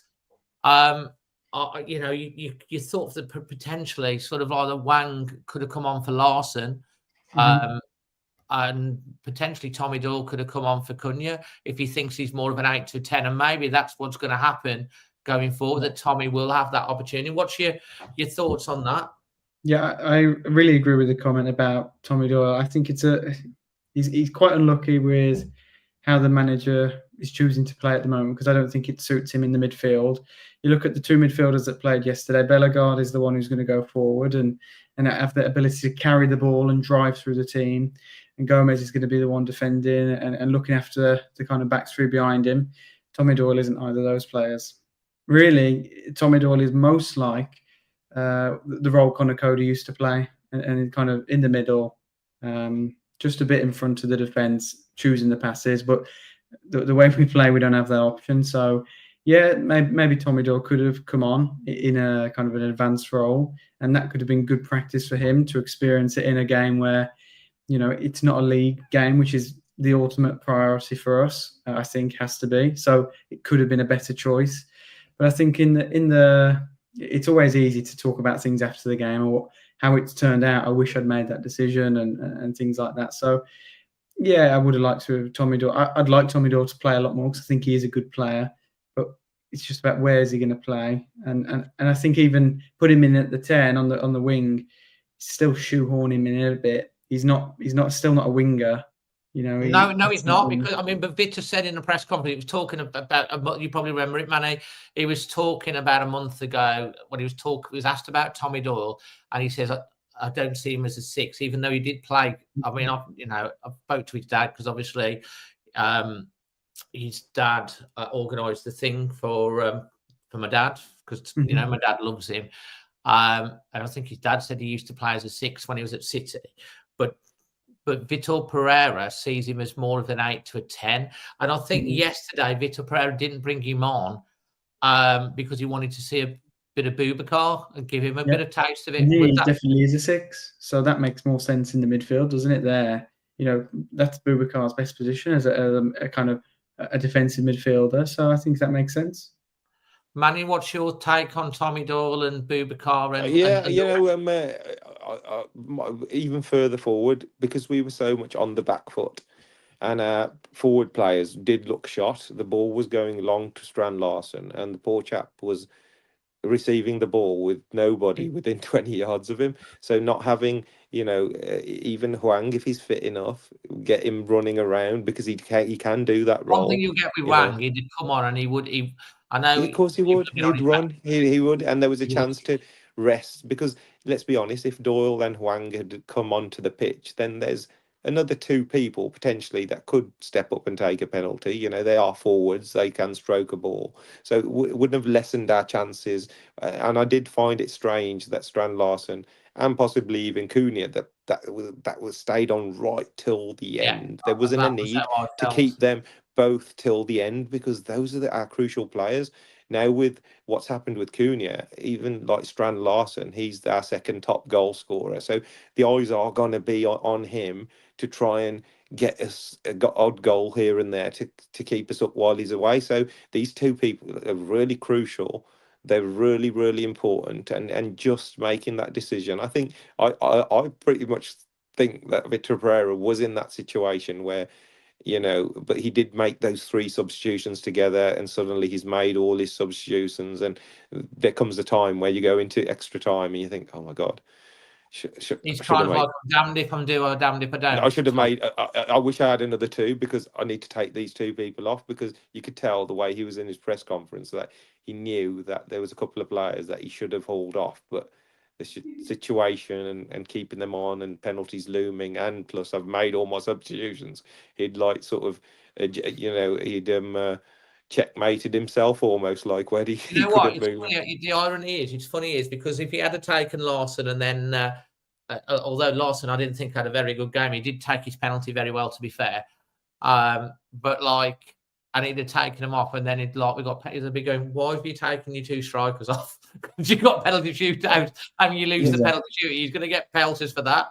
Yeah, that's why I think that's why he kept him on. And I think that's the reason. That's the manager kept them on, thinking, oh, I haven't got many. I've took off a lot of strikers of the ball. I haven't got many left. But what I'm trying to say is Doyle and Huang are still forwards. They are still, people who've scored goals, who've found the net, who've got a decent strike. So you would have had. Well, we still got down to Boubacar and Toti Gomez taking penalties for us. So we're still the crucial penalties. We still have to rely on other players. So I think it's every match is the same, isn't it? When it doesn't go to plan, there's things you could have done that you wish you'd have done, and I'm pretty sure our managers like that. But I have to say, I am 100% for the FA Cup, for taking it seriously. I want every single manager in every single game to take it seriously. Fortunately, the pressures on managers are such that they're forced to sort of jig around, because the Premier League is the money, and that's the be all and end all, and staying in the league is always a priority. But for me, Mate, it's a huge. I agree, and I've had people in the chat, and I've had people on here that have moaned and complained that we ain't going to win a trophy. We don't take things thingy, and some of the same people are saying, we shouldn't be playing. We should throw it, basically. And I'm just like, you're in the No cup. way. You get through. We had a penalty kick to win that game, and we missed it. If you get up on Saturday morning and you look at the teams that were left in the FA Cup, you as a Wolves player should be looking in the mirror thinking, I want that trophy. I want that trophy. There's no Liverpool, there's no Arsenal, there's no Chelsea, there's no, these big sides that are not there. I want that trophy. And if you haven't got that in your face, and you can't, then there's something wrong, I think. And when it goes to the latter stages, especially if we're playing at home against a Shrewsbury or someone, no disrespect to them, but anybody else that you're playing at home where you're expected to win. Yes, teams look at Man City, they totally changed their side, playing young kids, because they were playing Plymouth and nearly came up a cropper, but they did enough.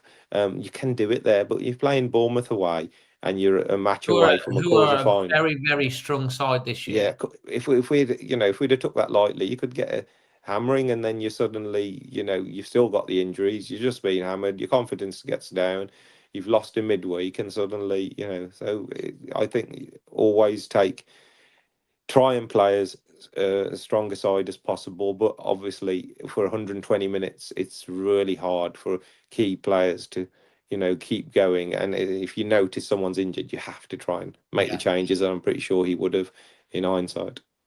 Lewis, what's your thoughts on the Cup as a younger person? I think the FA Cup is a fantastic competition, Dave.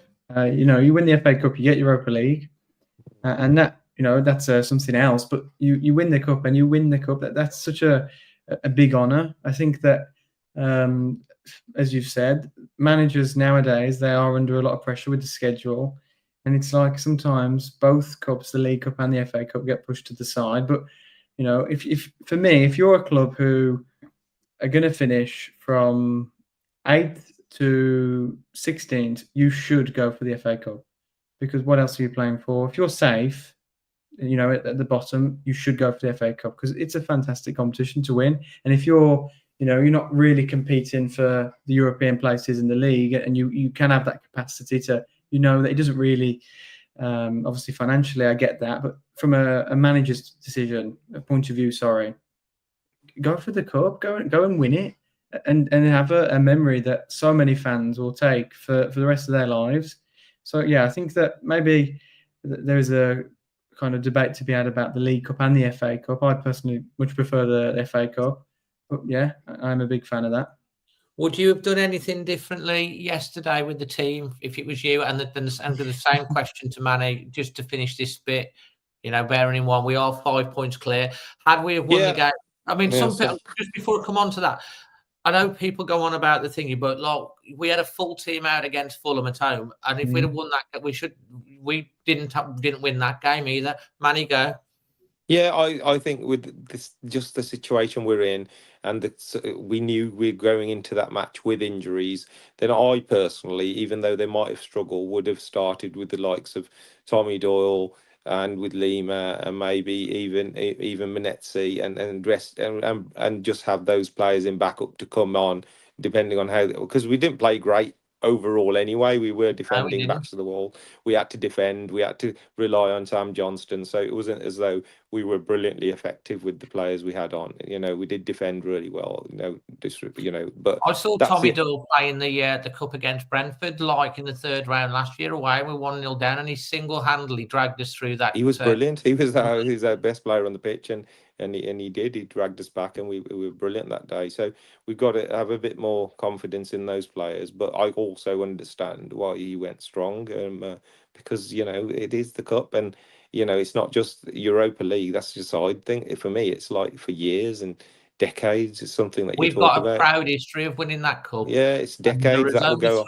There's only 3 trophies every year that we folklore, at the moment. Yeah. Those players go into folklore, into your names in the museum, your names on, it's around the city. It's just, and then you're associated because you've been there. The glory for the town, everything is huge.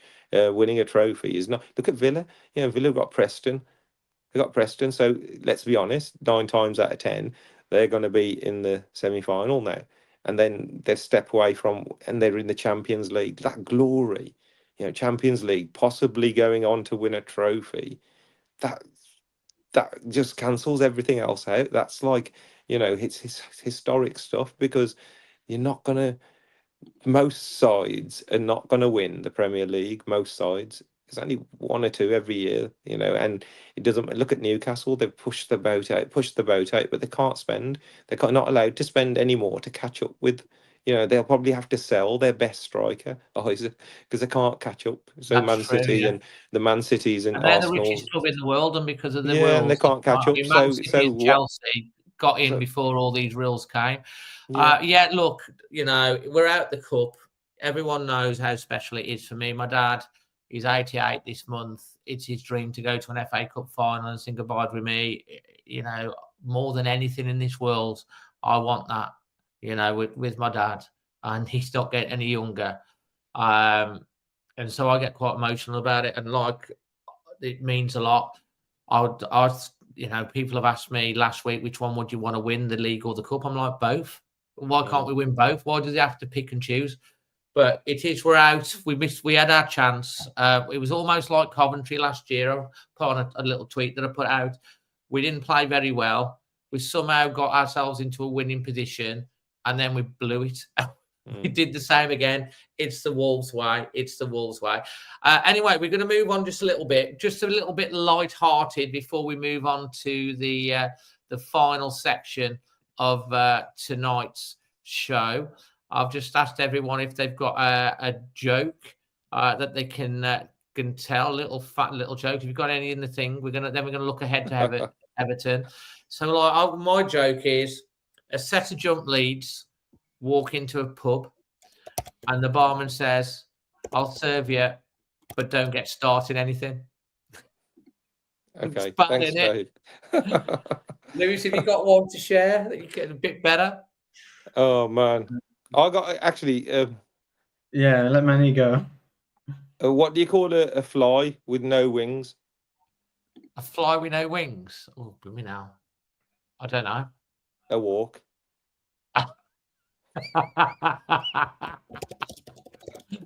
Oh, Lewis, have you got one? Sorry, lads. I don't know, Dave, to be honest. No, I don't have a joke. I don't have one. I can tell the one about the three-legged chicken. I'll tell this one about this three-legged chicken. You can do one for me as well. I'll do one for you. Three-legged chicken joke this is. Right. So I was driving along the road down a country lane. And in my, as you do, in my mirror, I saw this chicken running behind me. And I'm like, what's that chicken doing? And anyway, I was driving around 40, got to 650, got a bit faster, and I thought I can't go any faster. And anyway, the chicken keeps going fast. It pulls alongside, this chicken does, and then it pulls in front of me. And I thought, this chicken, it's got 3 legs. It's got 3 legs. No, it's really quick, this chicken. So I'm trying to follow it. It pulls down towards a farm, and I'm following it through into this farm. And then it goes out of sight, and I pull up, and I see the farmer, and I'm like, mate, have you seen like a 3-legged chicken come past here? And the farmer goes, yeah, we breed them. I'm like, why are you breeding 3-legged chickens? He says, well, you get 3 drumsticks. And I says, all right, what do they taste like? He says, I don't know, I've never caught one. I don't know, I've never caught. Sorry. But there you Dave, go. That was far too long for that punchline. Far too long. I was in the hospital the other day, Dave, and there was a guy next to me, and he'd drank some invisible ink. Anyway, I left, and he's still waiting to be seen. Carl's got one. What did the ref say to the chicken who tripped a defender?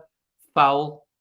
Oh, dear me. Someone has said, David Hopper, Wolverhampton Wanderers, that's the best joke going at the moment.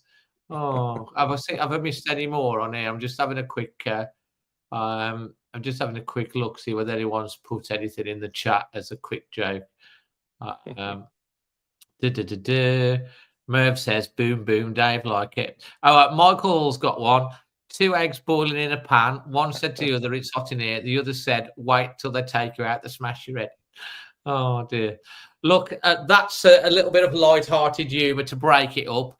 I also just want to remind everyone, just before we move on to looking ahead, that at the moment, if you go and have a meal at Casino Genting Wolverhampton, and you spend £5 or more, you can win full hospitality. The draw's made at the end of March to win hospitality tickets with me and Magic Moss to go and see Wolves versus Spurs, or away in the box, full hospitality to go and see Manchester United versus Wolves with me and Emma. So you've got till the end of the March. All you'd have to do, you have to be 18 plus, but you don't have to go on any of the machines. Just buy a main meal. They do burgers, curries, everything going, and you can get entered into the draw for those hospitality tickets.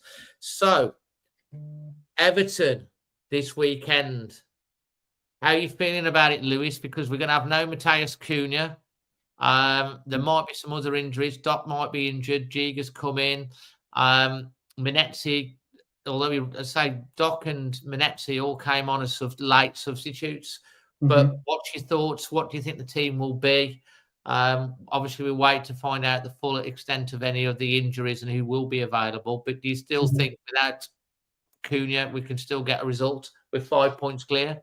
Yeah, we can. We can still get a result, but it'll be very tough, Dave. Everton have found a lot of form under David Moyes, and he's got Beto striking well. But we have shown, past couple of weeks that we can handle really informed attackers. Bournemouth is such a strong team going forward, and obviously I know they had the red card the week before, but yesterday they didn't cause us that many issues. Sam Johnson made some good saves, but nothing that Jose wouldn't be capable of making himself.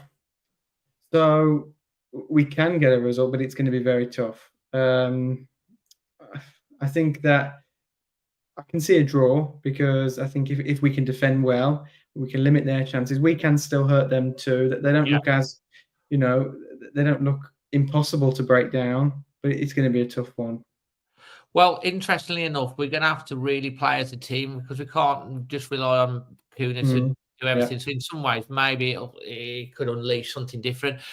Manny, what's your take on it? What do you expect? Cunha's kept us up there and taken us away, and he's doing brilliant this season. But we can't discredit some of the other players that have stepped up as well, especially on our back line. He's not responsible for organising that defence and the way they've played, and they've played really well. So I think the most important thing, like with most Wolves games, is staying in the game.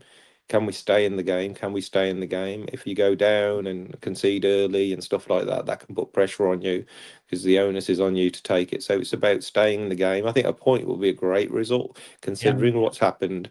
And we lost against Fulham, really, very, very flat, disappointing second half that was. And we need to we got another home game. So take the FA Cup. There's two.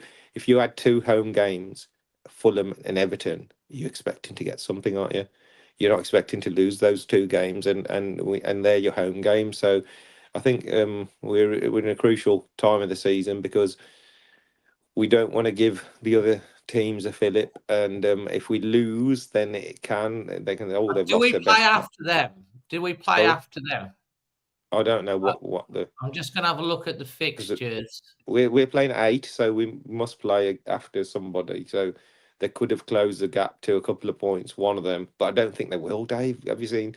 I mean, Leicester, I don't think they're going to win again in 2025. They're that bad. If Twitter away to Palace at 3:00. Palace are bang on, at the moment. Then we play at 8. I can't see Leicester, and Leicester got Chelsea, have they? I'm just having a look. Leicester have got Chelsea away on the Sunday. On paper, they've got harder games than us, let's be honest. Away at Palace and away at Chelsea. So, it's all about yourselves. And I think a point will be a huge result this week, potentially extending our gap to 6 and with a goal difference 7 points with 10 games to go. So it's not, even though Cunha has gone and won't be available, we'll hear about how many games, I'm sure, tomorrow or the day after. It's not over. We can't have the defeatist thing in our head anywhere at the club, fans or manager or players, thinking, oh, that's it now, that's the end. He's crucial, we know that, but we can't, other players have to step up. Hopefully Rodrigo Gomez, I think he's quite vital. Even if he comes on, he's got pace, he's got legs, he can stretch. We haven't got that, have we? Since we've lost Neto, we haven't got somebody who can just stretch teams and somebody who can get a little bit closer to Strand Larson as well. Geddes has done well when he's been off. Geddes as well. Both of those can play off Strand Larson and then Hwang as well if he gets fitness. So we have got options. We can't just say that's it. Cunha's gone. That's it. No, we can't go there. So I think we've got to go in there, stay in the game, and a point won't be the worst result, and we're more than capable of doing that. Absolutely. Well, yeah, absolutely. Because like even if we got a point, like you say, it'd be 7. They would literally have to sort of win three games more than us with 10 games to go, which is a big ask. The games against Ipswich, Southampton, and Leicester are going to be massive games. You know, if you take 7 points out of them, we're pretty much Leicester done. have got Newcastle, Man City, and Liverpool as well in the 5-game spell. Don't worry about that. Yeah, because we have had that tough. The way I looked at it was like, if we came out of that really tough run like we did at the start of the season, and you know we're not 3 or 4 points behind, we're sort of parity, or some people are saying if we're like level or parity, then we'd have a really good chance. Obviously, losing Cunha is a big blow, but you can't be a one-man team. You've got to be a team. And all the other players have got to step up and make it happen now. At the end of the day, Cunha's going to be out for 3, 4, maybe even 5 games. We're not going to have him. He's not in the equation. Vitor Pereira's got to earn his book, and he's going to get this team playing as a unit. Like you do say, defensively, even with the players that we have, without Agbadu, without Yersa Mosquera, obviously Craig Dawson's not in the mix and stuff like that, we have looked more solid. The goals conceded ratio has gone from 2.5 to something like 1.25 since Vitor Pereira's been in. We've seen us defending set pieces a lot better. We haven't been scoring maybe as many goals, but like at the end of the day, all we need to do is grind out enough results, and we should be hopefully okay. But there's still a lot to go with. Right, guys, this is the last 5 minutes of the 5 minutes of the show. I'm going to come back to Manny in a second to just remind us all about Samosa Saturday. And just check if you haven't already sent that link on WhatsApp. I'm using my phone. That's why, Dave. I think I'm using my phone on the. Okay, fair enough. And if you've got any questions for Lewis or Manny or for the panel, please leave them in the comment section, and we'll read them out just before we finish. Manny, just remind everyone about Samosa Saturday, where all the details and what it's for. Please. Yeah, same place up by the university building, just before the subway. We'll be there just after 3 o'clock, all set up with all the wonderful volunteers and all the team, family. Mum and Dad are back from India, and so they'll be there. They're really looking forward to it. They've missed a few, so all for Dementia UK this time, and really vital. It's just harrowing. I'm actually, Dave, I'm at Downing Street on Wednesday. Are you back again? Yeah, with Dementia UK, we've got a reception there, and just to keep hammering the message home, because it's affecting 1 in 2 families now in this country know somebody in their family tree that has got this condition every 3 minutes, and 1 million people coming up to it. But it's just not just 1 million people. There's 5, 6, 7, 8 million, because the family members of the person who lives with this condition also are going through the trauma of the condition. And we'll carry on helping whatever we can do, raising awareness, spreading the message. And this you're not doing a marathon as well? Yeah, the London Marathon in April. I can't ever play you at tennis until you finish the marathon. Well, I've got another big challenge lurking in my head, which I haven't even told anybody. Yeah, I haven't told anybody. It's just in my head. I won't have it. I've got the marathon to concentrate on, but yeah, you know what I think, but that's I know, yeah, I'm never doing for another day. Like for another day. Well, we've got. Yeah, please, if you can, come up and try and support. And I know you will, because you always leave us all gobsmacked with your generosity and your words and your encouragement, and play a part. And even if you think, oh, I wouldn't mind going out to help him, it's not, we don't have a registration thing. If you come there and you want to help pack on the stall, or you want to shake a bucket with us, come and meet me, come and find me, and then you can join in, because it's an uplifting community event, and it's for everybody associated, not just with the clubs. Everton fans. I've had Kevin Thelwell sent a message, and he said he'll be coming up to get some samosas, and he's director of football at Everton, because he's so Oh, close. yeah, of and course. He and lives he's in in South. he I've was done 22 out of 22. It's the first one I'm actually, unfortunately, going to miss this one, which is sad. I don't like to let you down. I just can't do this one. No, that's okay, Dave. Like I said, it's been amazing. I've done 22 out of 22 as well, so good to so like I said, come down and join in, and and hopefully we can raise some funds and just get the message out there and carry on this really special journey. Don't leave it till 7:45 because they do go. They will go, and then you'll be robbing our cheese rolls and our crisps and our chocolates off us. We end up getting rid of everything that last minute. Cheese rolls are nice as well, to be fair. Yeah, they are. Yeah, we yeah. So make sure you do get down. When I get the Manny will send me the link to this after the show. I'll put it in the description for you. So if you want to donate online, you can do as well. So if you do that, Manny, I'll add it to the description below this video because we have. I mean, it gets thousands of views and loads of people will watch it back on catch up, and we have another couple of thousand that listen to it on the podcast as well. So we'll do that let's get on to some questions for the panel to finish off with. The panel wants to, Matthew Jarman wants to know, what's your favourite, I think he means memory of FA Cup games you've been to. If you hit that one first, Lewis. My favourite FA Cup game that I went to in person was the Man United game just before the Watford game at Wembley when Nuno was the manager. Yeah, it's probably one of the best, probably the best game I saw at Molineux, to be honest. And the atmosphere was immense that night. It was absolutely incredible. What about you? Everything the best, It was. What about you, Manny? That Sheffield that game is one that you pulled up. How it was special. Yeah. There was. I mean, I have to go back to that penalty shootout because I was in Hereford that night and working, and I actually came up to the match with a Sheffield Wednesday fan who was working with me. And Sheffield Wednesday, I mean, fans of obviously this day and age, you won't think, oh, it's only Sheffield Wednesday. They were a Premier side, and they were always in the Premier League. They got to the FA Cup final. They got to the League Cup final.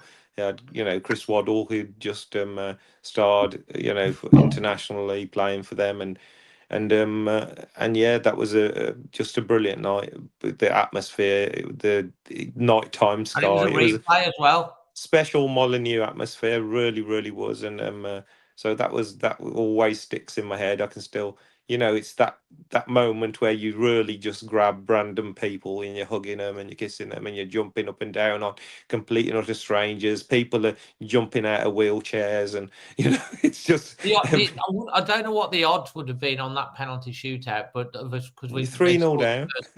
3-0 down, whatever, and then we'd missed all our first two penalties and stuff like that, and then we won. The odds would, I don't know if that. I'd gone to the exit and I stood in the mouth of the exit because we were 3-0 down, and then Gordon Cowans rolled a penalty in, and we sort of sarcastically clapped it, thinking, oh well, at least we've scored one. We haven't been totally embarrassed, and then just history happened, and it was bedlam, wasn't it? It was, Waddle, I've never seen. I remember waddling up. That was his first penalty since his miss at 1990 World Cup. The first one he decided to take because he refused to take penalties, and then he sort of took one, and it was horrific, wasn't it? It was one of the worst penalties you've ever seen. But Paul Jones, wasn't their keeper? It's an absolute pile driver.